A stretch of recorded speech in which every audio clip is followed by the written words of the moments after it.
Hi, I'm Pat Snyder, and my co-teacher Lynette Wilson and I are going to be teaching this lesson this morning, the Basics for Dementia Caregiver class series. And this lesson is called Communication with the Person Who is Living with Dementia.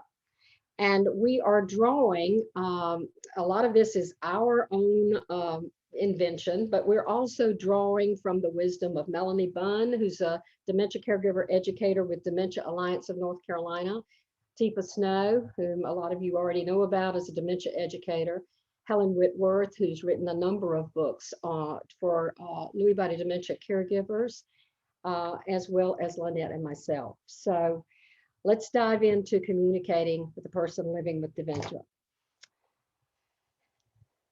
Bottom line, when you are communicating with a person living with dementia, do you want to correct or do you want to connect? Do you want to correct them or do you want to connect with them? I would ask you to consider two overriding goals in this caregiver journey that you're on. The first one is to preserve personhood. Preserve the personhood of your loved one who has gotten this diagnosis. The second one is to have a gentle journey, to make this journey as soft and easy, as gentle as possible. If you keep preserving personhood and trying to have as gentle a journey as possible in front of your mind, or just always at the back of your mind, just always kind of there as an overall objective, an overall goal in everything you choose to do, we think it's going to make a big difference in your experience of the disease.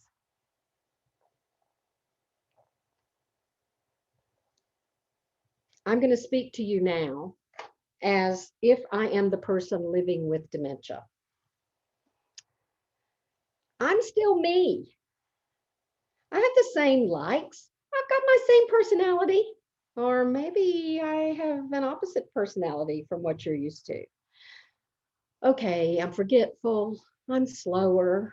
I can still do things though. I'm rational.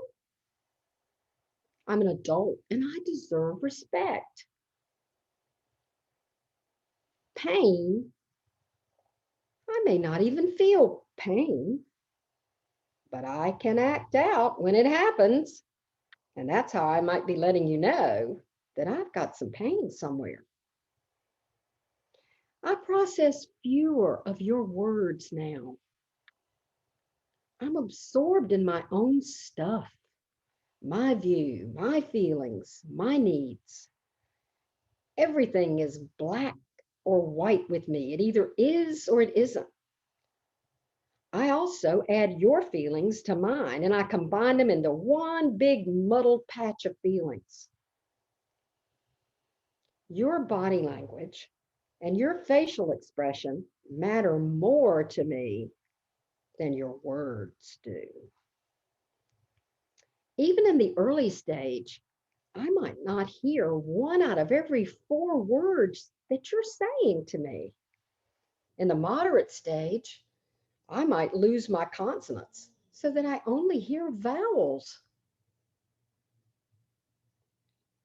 If I'm back in time and I ask about my mother, my thoughts are about her, way back when. Or, is she okay? Or, I want to see her. I thought she was going to be here. Can you just reassure me some way about that? I don't need to hear that she's dead all over again. Okay. As we think about what Pat said, there are some truisms that we need to consider before we talk in depth about communication. One is that it's common for the person living with dementia to say or do things that are inappropriate. Remember that from our first lesson on the brain and dementia that racial slurs, curse words, and sex talks are located in a part of the brain that is relatively preserved during the dementia process. So those things are still very accessible to many people with dementia, even when other words might not be. The person with dementia may not respond in the way you expect. They say things that don't make sense. And sometimes that's something called a word salad, which is a mixture of words and phrases strung together, but they don't make sense together. An example of that is something Roy said to me one day. He said he uses the kumbaya stick and the do's that go with the don'ts. Didn't make any sense to me, but obviously he was trying to convey something. They may use words that are close to the word they're looking for, but that are wrong. Another example, when I gave Roy the name of one of his favorite professors when he was in college, he lit up and he said, "Oh, he was one of my misters." Misters instead of professors. People with dementia may repeat themselves over and over, and probably most of us have encountered that already. They may not remember instructions. They deny what you know is true, but conversely, they state as true what you know is false. They can appear irritated or scared, and they're sometimes too personal. Again, go back to those racial slurs, curse words, or particularly the sex talk. And remember, not only are those skills preserved, but that the frontal lobe of the brain, which is the part of the brain that controls impulses and reasoning and helps put a filter on what we say, is also affected early in the process of most kinds of dementia. They may have thinking errors. They believe the information that they receive first, and they cannot evaluate it. They process those fewer words. They go back, if English is not their primary language, they may go back to speaking in their primary language rather than speaking English. And all of these things happen while the person still looks relatively well. Sure don't look as sick as they feel like they are to you many days. That makes figuring out how to communicate all the more challenging. We need to remember that there are always consequences of communication. If communication is poor, you may get no response. And the responses range all the way up to catastrophic behavioral meltdowns. So again, let's go back and think about the goals that Pat said, the overriding goals in communication. To preserve the personhood of the person living with dementia, and to do everything we can to make the dementia journey more gentle for the person with dementia and for us as caregivers. Melanie Bunn, who is a caregiver educator, said, "Communication is the glue when other things start to fail." And that is very true. So today we're going to talk about communication in many ways, because communication stays when we think it's gone. We communicate through touch when words and understanding are no longer possible. So how do we approach this issue of communication with the person living with dementia? First, we have to remember that that person's abilities fluctuate day to day, regardless of the type of dementia they have. Remember, again from our first lesson, that the brain is shrinking, which means it's pulling those synapses, which are the places where information gets transferred from one nerve to another in the brain. It's pulling those further apart, and the neurotransmitters, are the substances that actually carry those messages, are decreasing in amount in the brain. So sometimes things work and sometimes they don't. In addition to that, the ability to communicate is affected if a person's tired, if they're in pain, if they're sick, with some medications they're taking, and as dementia progresses. Communication then is about making the connection, not whether the conversation makes sense. Before trying to talk to the person with dementia, we need to make sure that the environment supports conversation and communication. It needs to be calm and quiet. That means the TV needs to be off and there are not a lot of people in the room talking. And we need to have good lighting so the person can see us. Before we start a conversation, we need to stop and observe the person closely. Look at how they feel. Look at what kind of mood they might be in. That's practicing being perceptive. Speak to them first from about 6 feet away if you can. And all of us after this pandemic ought to know what the social distance of 6 feet is without even thinking about it. You might want to say things like, knock, knock, hi. When you say that, look for whether they recognize you. And again, you can look at their mood and facial and any other physical indications of discomfort. If they seem to recognize you, identify them by the name that they are usually called from you, like, hi, Mom, or hi, Dad, or what I always use, hi, sweetheart. If they don't seem to recognize who you are when you're still at that distance and assessing things, you may need to go to calling them by their first name. Your first name was part of your identity before you were a mom or a dad or a sweetheart or a grandpa. So you may end up saying, hi, Jimmy, instead of hi, Dad. If that's the case and it doesn't look like they recognize you, then you may need to tell them who you are. Just use your name to tell them. Don't use your relationship. So that introduction would be, hi, Jimmy, I'm Mary, or it's Mary.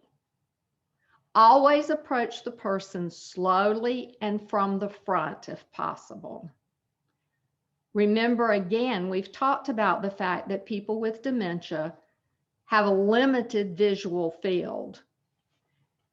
Their vision decreases to sometimes this binocular vision. So if you're approaching me from the side or from the back and not directly in front of me, I still may not know you're there or realize you're as close as you are, and you may just scare me, which is not a good way to start a conversation either. When you get ready to talk, sit down so that you're at eye level with the person with dementia. Maintain eye contact if possible, and touch them if it's appropriate to do so. That physical contact communicates interest and can provide reassurance to them. Use positive nonverbal communication, like body language and facial expression. Remember when we talked about nonverbal communication, I guess about 3 weeks ago now? For the average person, 70 to 93% of communication is nonverbal. That doesn't change with the person who has dementia. In fact, they may be more reliant on nonverbal communication than the typical person is. Nonverbal communication conveys how we really feel about a situation. And as we said, if the verbal and nonverbal contradict each other, it's the nonverbal that will be believed. So think about your tone of voice. It needs to be friendly, not bossy or critical, not condescending. Remember, this person is still an adult. And the tone of your voice plus the emotional memories that are maintained in dementia really equals what the person hears. Think about the pitch of your voice. Deeper is better. Most of us prefer to hear a deep voice anyway, as opposed to one that's loud and also higher. Your speed of speech should be slow and easy, not pressured or fast. And then there's the rest of the body language that includes posture, facial expressions, eye contact, and hand gestures.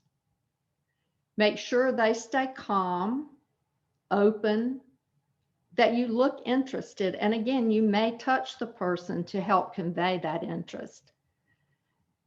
One of the interesting things that I found in looking at recognition of facial expressions is that the average person can read a facial expression in as little as 17 milliseconds. That's less than the blink of an eye. You need to also remember to be in the moment when you're conversing with a person with dementia. We can't be perceptive if we aren't really there. And we can't respond to what the person is trying to say to us if we aren't paying attention. There's a Harvard study that's been done recently that shows that we miss out on 50% of our lives by not being present. That's a pretty amazing statistic to me, but I can't believe it. So what if you want the person living with dementia to do something for you? Give them a short, direct message about what's happening or what you want to happen. For example, let's go to the bathroom. Give a simple choice about what they can do or what they may want. Do you want tea or coffee? Would you like to wear the red shirt or the blue shirt? And if possible, have visual cues for those. For example, hold up the red shirt and hold up the blue shirt so that they can have the visual input of what the choices are in addition to the verbal input. Ask them to do something to help you. That might be, can you help me fold this laundry? Many people fold long after other skills are lost. Can you help me set the table? Ask them to give it a try if they're hesitant. For example, would you try walking to this chair for me? Break the task down and give it one step at a time. If you're talking about setting the table, for example, you may want to give them the plates first and say, can you put the plates around? Or would you put the plates around? Then maybe it's the silverware after that. Only ask someone, are you ready to do whatever if you're willing to come back later? Because the answer's always going to be no, or I've already done that. The classic with Roy was a shower. If someone said to him, are you ready to take a shower? Nope, I've already had one. You have nowhere to go with that. Unless you're like one of the caregivers that he had who quickly looked at him and said, oh, but Mr. Wilson, we found out there was something wrong with our water this morning and it's fixed now. And everybody who took a shower this morning has to take another one now that it's fixed. Maybe that works for you. I couldn't always think quite that fast. If a person looks distressed or angry as you're doing that, checking them out when you enter a room, but you can't tell what's wrong, their needs probably fall into one of two categories. One is the physical needs. They're either tired, in pain, uncomfortable, thirsty, hungry, too hot or too cold. They need to pee or have a bowel movement, or they already did one of those things and need help getting cleaned up. Or they may be emotional needs. They're afraid, they're lonely, they're bored, they're angry, or they might be excited about something. Try to figure out what they really need or want. You may try things like, it sounds like you're really tired, or it looks like you're angry. Maybe you just say more simple sentences like, are you cold? Tired? Ready for bed? Remember, they're not hearing a lot of your words, so the more simple, straightforward sentences you can use, the more likely you are to connect with them and for them to understand what you're asking. If they're angry or frustrated, use empathy. I'm sorry you're upset. Not, there's no reason for you to be this upset about this. Once they're listening and you've gotten their attention and they've given some indication that they're responding to what you're saying to them, you can redirect their attention to do something that's okay or that makes them feel better. That might be an activity, or it may be something else they value. Ice cream or another snack, music to listen to, whatever seems to work for your person. After you've asked the person to help you, or you've gotten them calmed down when they're distressed for some reason, be sure to use positive, friendly approval or praise. Short and specific and sincere words. Thank you for that. Offer your appreciation for their efforts. I'm so glad you tried that. Laugh with them and appreciate their attempts at humor and friendliness. And there are those attempts. I'll tell you one story from Roy later in his disease that really surprised me, but that we both laughed a lot about. We had gone through 2 days of his needing help to go to the bathroom. And when I got him there, instead of being able to get him to sit down on the toilet, he peed before he could sit. And fortunately, both days I had on flip-flops because he peed on my feet. The third day I took him to the bathroom. I really didn't want that to happen again. And besides that, I had on tennis shoes. So we got to the toilet and I said, let me pull your pants down. Well, it took a little while to do that. But then it was, okay, Roy, sit down. And I patted the toilet seat. Okay, but nothing happened.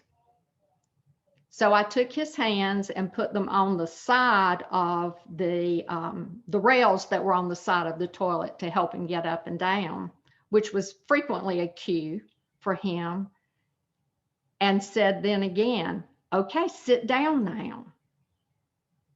Okay, but nothing happened.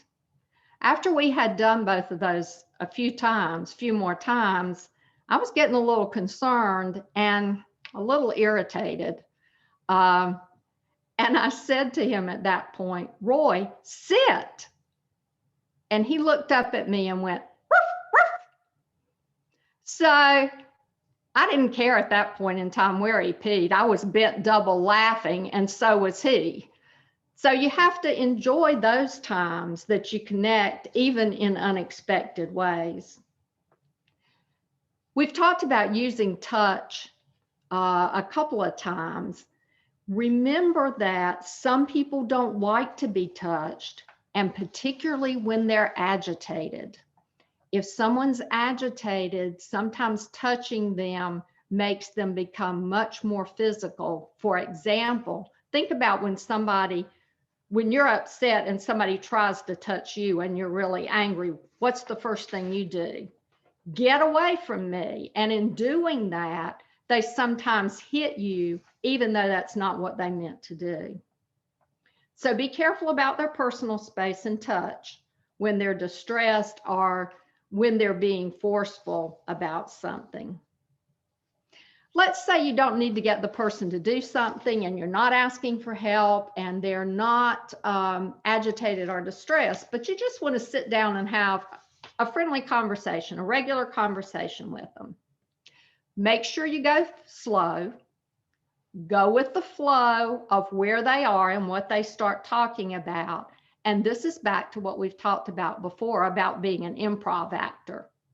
You have to put on your best acting skills because you never know where they are and what's happening. For example, there may be dogs walking on the ceiling or turtles on the bathroom floor, which are both things that Roy saw. Acknowledge their emotions if you need to. I can see you're happy today. I can see you're still a little tired. Use familiar words, pictures, and actions to help and direct them. One of the best stories that I remember from the journey with Roy was when he was in rehab after his fall. And one of the nurses that took care of him came from France and had to be in the United States for a while before she could get a nursing license here. So during that waiting time, she worked as a nurse aide and a sitter with a home care organization.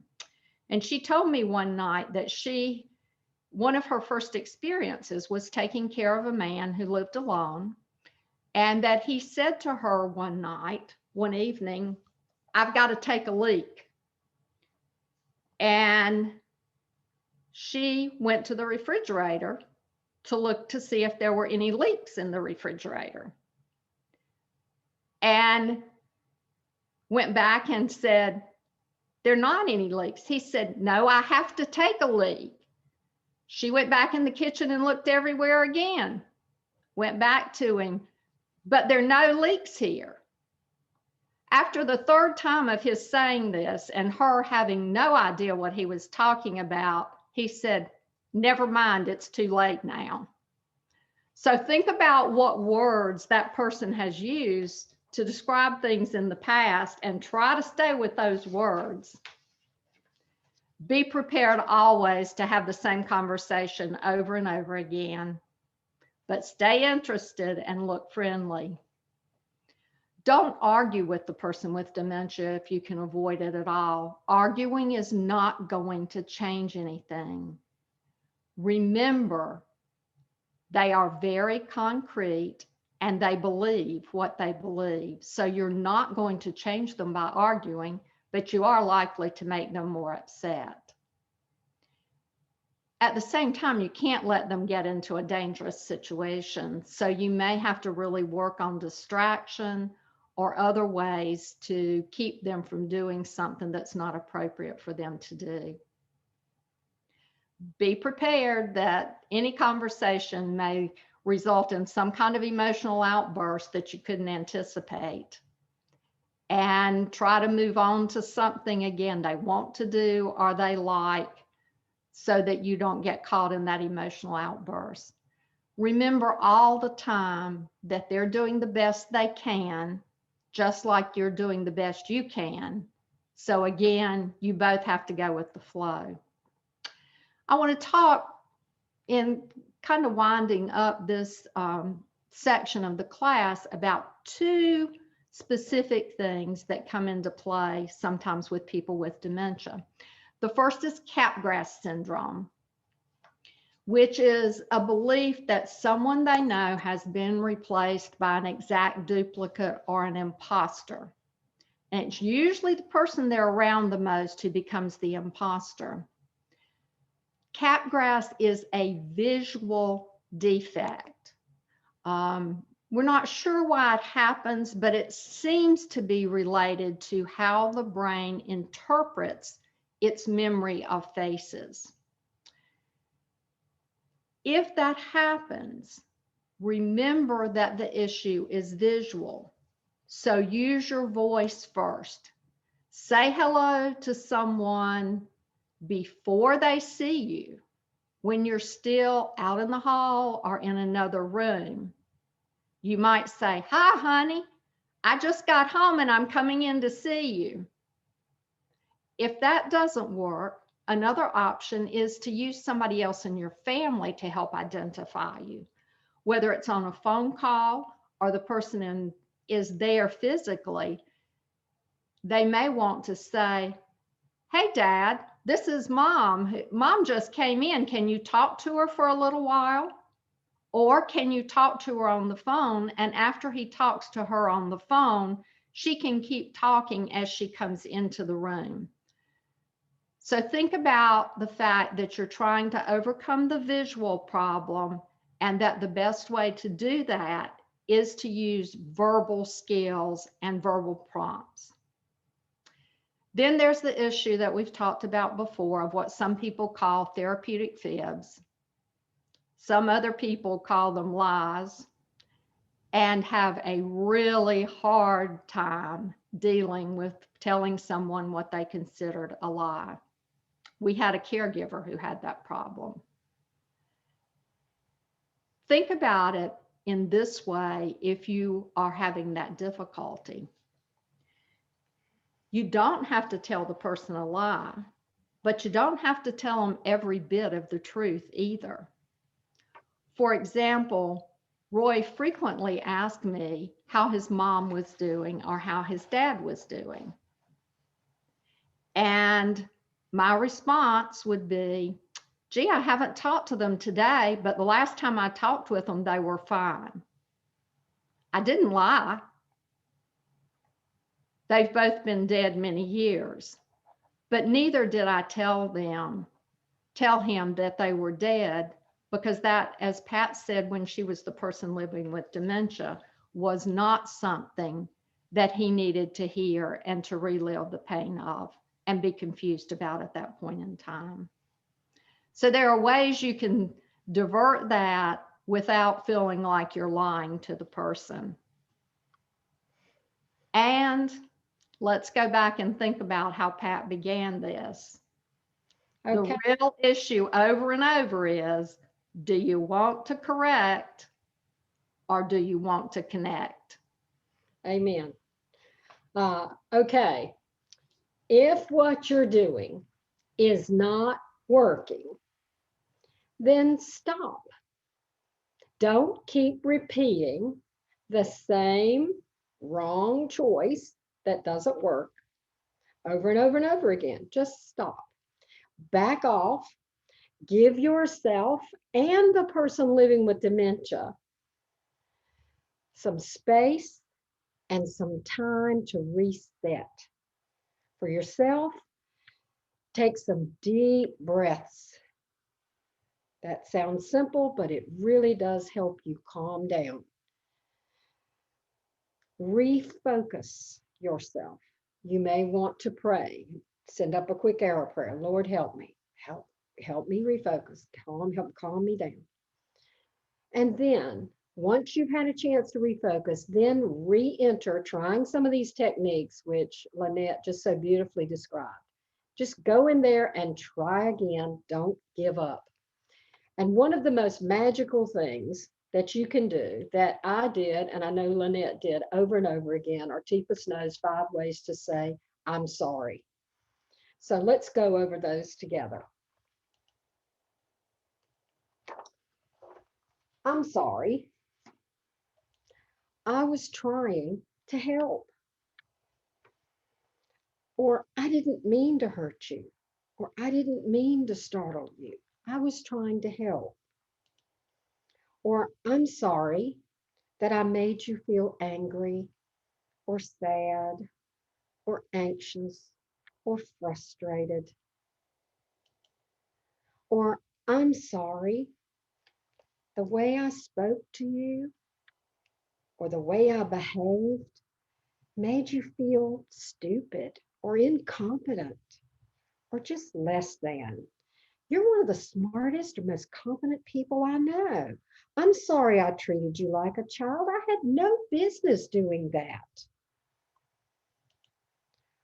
I'm sorry that happened. That should not be happening. You're validating that they have the right to feel the way they feel, to think what they're thinking. Remember, no correcting. I'm sorry, this is hard. Show some emotion when you say something like this. Use this when the person is clearly struggling and frustrated with themselves or their losses, or when you're really struggling with how to be helpful or to make a connection or to figure out what they want or what they need. Let them know you get it.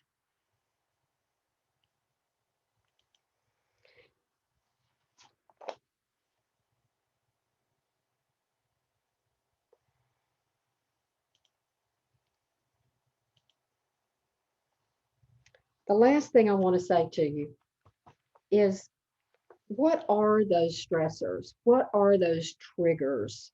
I want you to reflect on that at your house or in your situation. What are the things that tend to get in the way of good communication? Spend some time. This is quality time when you can get quiet and get to yourself. Reflect on how this looks at your house. Learning how to avoid those or get around them if they happen is going to serve you well to have better communication. And this is really about being perceptive, being proactive, which is what we recommend that you do all along. One of those 5 P's: being positive, being proactive, perceptive, persistent, and personifying the disease. This communication with the person living with dementia is all wrapped up in those 5 P's that are part of the basics lesson 2. If you want to go back and check that out if you have not seen it before.